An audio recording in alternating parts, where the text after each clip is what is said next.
از باغ لطافت گلی روی تو کشیده است.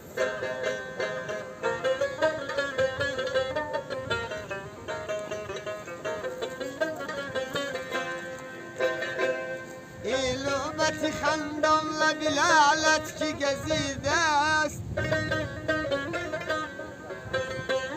از باغ لطافت گلی روی تو کشیده است.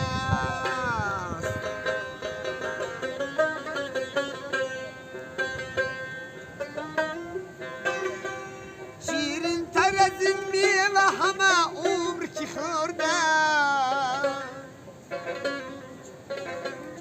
شیرین تر از این خربزه هرگز که بریده است.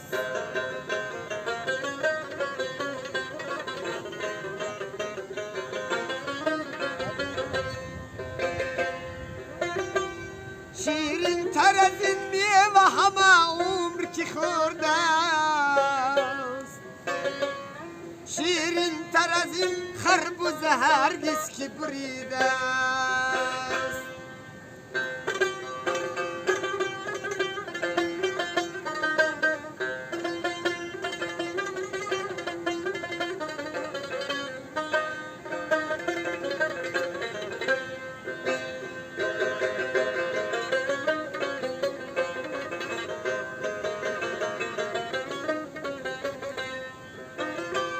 ای خیز حلالت نکنم چشمه حیوان،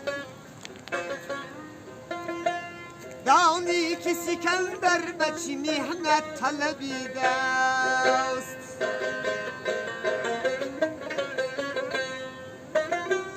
این خون سیاه است، این یامه سرخ است،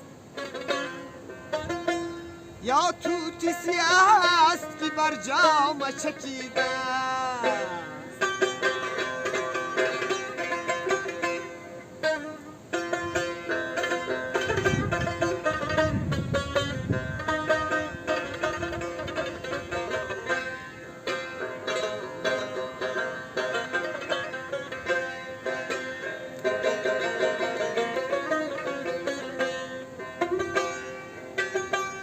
بسیار توقف نکند میوه پربار، تا خلق بداند که آن پخته رسیده است.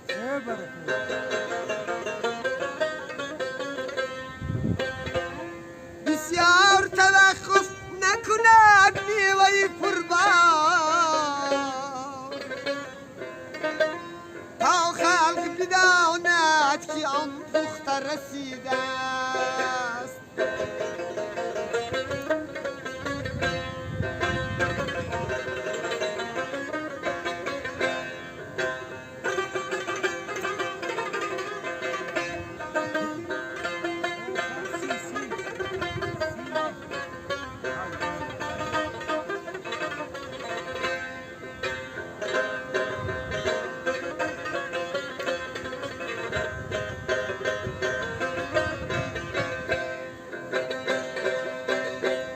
سعدی تو بیرم خیمه به گلزاری دیگر زن، این کیشت رها کن که در آن گله چریده است.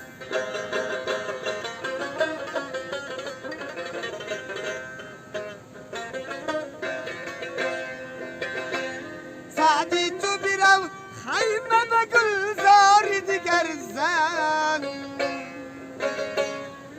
کیشت رها کن که در آن گله چریده است. این میوه عمری تو به تاراج رسیده است.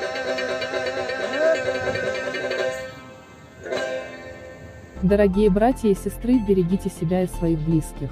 Дай Аллах вам здоровья и счастья. Подпишите на канал, поделиться видео с друзьями. Пожалуйста, не забывайте лайк и комментарии. Чтобы сделать этот канал еще более интересным, приглашайте своих друзей.